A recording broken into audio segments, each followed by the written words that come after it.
Nucleotides are joined together by glycosidic linkage. Glycosidic linkage nucleotide यहाँ पे bond nucleotides नहीं करते हैं, hydrogen bonding weak hydrogen bond ये नहीं करते हैं।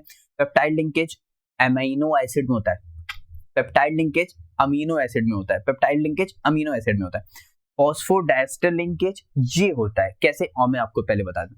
देखो पहली चीज न्यूक्लियोटाइड क्या होता है, न्यूक्लियोटाइड में हमारे पास एक शुगर होता है, ठीक, प्लस एक नाइट्रोजनस बेस होता है, प्लस यहाँ पे फॉस्फोरिक एसिड होता है, इसका मतलब H3PO4 होता है। इतनी चीज अगर मिल रही है तो वो न्यूक्लियोटाइड कहलाता है। अगर H3PO4 हटा दो, सिर्फ शुगर प्लस बेस कर दो, क्या कर दो, शुगर प्लस बेस कर दो, तो वो हमारा चला जाता है न्यूक्लियोसाइड्स में चला जाता है। किस में चला जाता है, nucleosides. Sides sugar plus base, nucleotides plus phosphoric acid और आ जाएगा। अब समझ आए। अब कैसे फॉस्फोडाइस्टर बॉन्ड होगा वो भी मैं आप लोगों को दिखाता हूँ। देखो पहली चीज जो ऑप्शन नंबर डी है वो हमारे पास करेक्ट है। जिन बच्चों को आंसर देखना तो वो यहीं पे फिनिश कर सकते हैं, लेकिन जिनको मेथड जानना है, जिनको आगे और स्कोर अच्छा करना है, वो पूरा देखें प्लीज। तो यहाँ पे क्या है, न्यूक्लियोटाइड्स, हमारा nucleotides a molecule composed of nitrogenous bases 5 carbon sugar molecules either ribose या डीऑक्सीराइबोस, मतलब या तो आरएनए या तो डीएनए। अच्छा, डीएनए में यूरेसिल जो रहता है वो नहीं मिलता है, और आरएनए में हमारे पास क्या कहते हैं, थायमीन नहीं मिलता है। ठीक है, इसका मतलब आरएनए मिलेगा यूरेसिल, डीएनए में मिलेगा थायमीन। इसको मैं याद कैसे कर सकता हूँ, डीयू, दिल्ली यूनिवर्सिटी, इसका मतलब डीयू यानी डीएनए में यूरेसिल नहीं मिलेगा, ऐसे मैं याद कर लेता हूँ।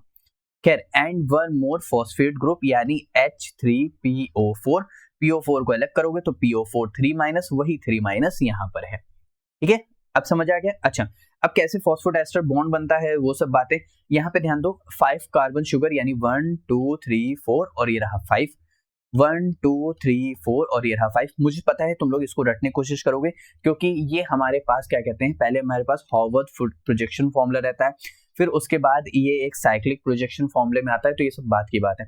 तो यहाँ पे हमारे पास देखो 5 कार्बन शुगर है, ठीक है, ऑक्सीजन, उसके साथ जो पहला ऊपर वाला जो रहेगा, देखो डीएनए और आरएनए में सिर्फ एक अंतर है, क्या, यहाँ पे ध्यान दो, ये रहा हमारे पास आरएनए में क्या रहेगा, H और OH, लेकिन डीएनए में क्या रहेगा, सिर्फ H और H रहेगा, इसके अलावा कोई और चेंज नहीं है, डिट्टो वही है पूरा।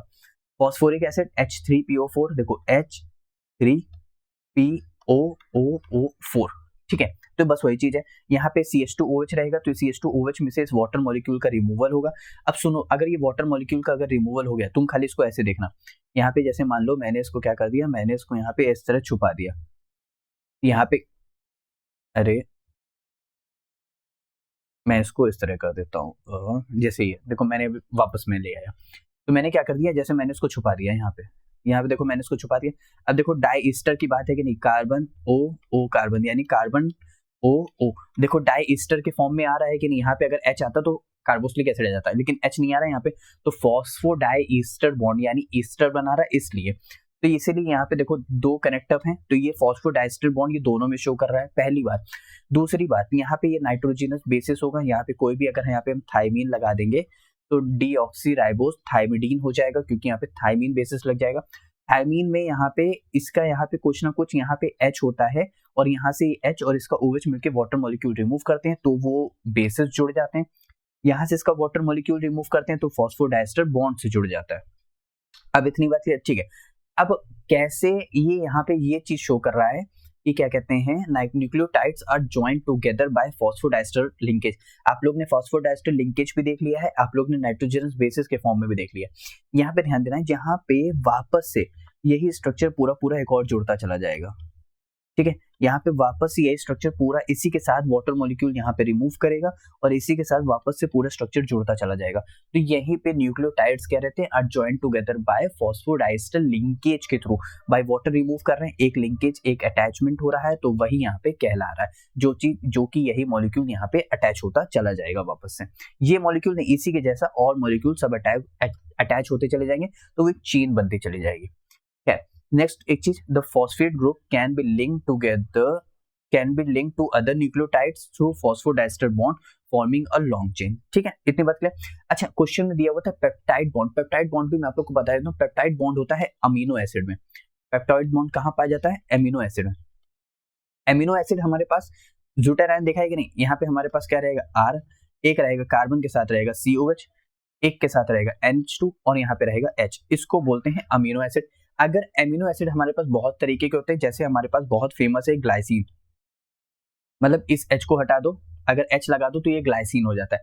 तो बस कुछ नहीं, क्या तुमको कुछ इस तरह नहीं दिख रहा है, NH2 CH2, यहाँ पे रहेगा COH। अब यहाँ से वापस से अगर हम लोग NH2, यहाँ पे NH है और यहाँ पे एक और H ले लें, यहाँ से इस यहाँ से इस तरह ये उसको अगर हम निकालें तो यहाँ पे देखो क्या है, C डबल बॉन्ड O है और यहाँ पे रहा NH। तो ये इसको मैं यहाँ से हटाऊं इस तरह और इस तरह, यहाँ से ये जो बॉन्ड बन रहा है इसको बोलते हैं पेप्टाइड बॉन्ड। कैसे, यहाँ पे ध्यान दो, पेप्टाइड बॉन्ड की फॉर्मेशन, यहाँ पे दो एमिनो एसिड मिलके होती है, ये रहे दोनों ग्लाइसिन है तो उसका H और OH निकल गया। तो यहाँ से वाटर मॉलिक्यूल का देखो इस तरह रिमूव हुआ, वाटर मॉलिक्यूल रिमूव होने के बाद जो यहाँ पे बॉन्ड की फॉर्मेशन हुई है इसको बोलते हैं पेप्टाइड बॉन्ड। ये पेप्टाइड बॉन्ड किस टाइप का बॉन्ड है, ये अमाइड टाइप का, क्योंकि C double bond O NH2 amide कहलाता है। तो ये कौन से टाइप का बॉन्ड है, अमाइड टाइप का बॉन्ड है। ग्लाइकोसिडिक लिंकेज मेरे पास दो ग्लूकोज की यूनिट्स रहती हैं, ग्लूकोज और फ्रक्टोज की भी यूनिट रहती है, ग्लूकोज और गैलेक्टोज की भी यूनिट्स होती हैं, कुछ एनोमर्स होते हैं, कुछ एपीमर्स होते हैं। खैर तुमको सुनने में कंफ्यूजन तो मैं समझ रहा हूँ हो रहा है, लेकिन ध्यान रखो मैं स्ट्रक्चर के फॉर्म में दिखा रहा हूँ, जरूरी नहीं है आपको बताना, मैं स्ट्रक्चर के फॉर्म में दिखा रहा हूँ कि ग्लाइकोसिडिक बॉन्ड होता कैसे। तो यहाँ पे ग्लूकोज का मॉलिक्यूल होगा, ठीक है, यहाँ पे उसका H और OH, उसके OH और H रिमूवल होगा। जैसे ही उसका ये रिमूवल, अच्छा ये सेल्यूलोज की यूनिट है, सेल्यूलोज की यूनिट में बहुत सारे ग्लूकोज के मॉलिक्यूल्स एक चेन के फॉर्म में, क्योंकि सेल्यूलोज हमारा क्या है, पॉलीसैकेराइड्स में आता है, तो एक पूरा चेन, बहुत लॉन्ग चेन में जुड़ा होता है। तो ये देखो इस तरह सब कुछ वही है, मैंने ये जानबूझ के H और OH रिमूव किया, आपको सिर्फ ग्लाइकोसिडिक बॉन्ड दिखाना है। तो ये देखो ग्लाइकोसिडिक बॉन्ड, ये देखो ग्लाइकोसिडिक बॉन्ड, ये देखो ग्लाइकोसिडिक बॉन्ड, ये जो शो कर रहा है यहाँ से वाटर मॉलिक्यूल रिमूव हो रहा है, तो ये ऑक्सीजन इसके और इसके साथ अटैच हो रहा है, तो ये बस वही चीज है। तो ये हमारा पूरा कहलाता है ग्लाइकोसिडिक लिंकेज। लेकिन यहाँ पे ये न्यूक्लियोटाइड नहीं है तो उसने अटैच करके नहीं रखा, तो बस इसीलिए मैंने आप लोग को दिखाया कि फॉस्फोडाइस्टर बॉन्ड भी कैसा होता है। आई होप आप लोग को बहुत अच्छे से ये क्वेश्चन समझ आया होगा।